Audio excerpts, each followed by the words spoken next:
Hi people, this is me Vishnu Prasad.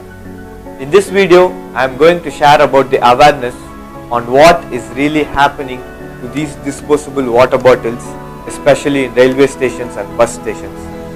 So please have a look at this video on what is really happening to them.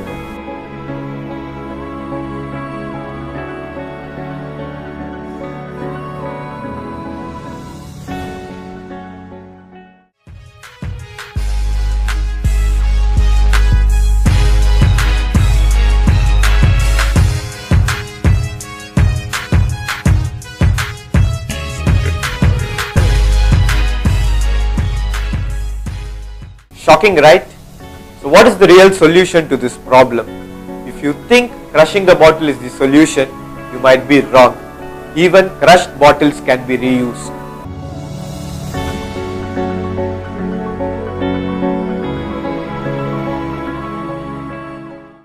Give a small pressure to the cap and try to put it inside the bottle.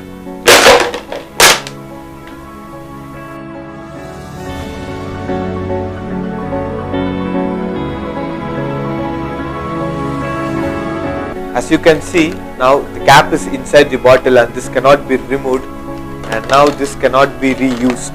It has to go for recycling.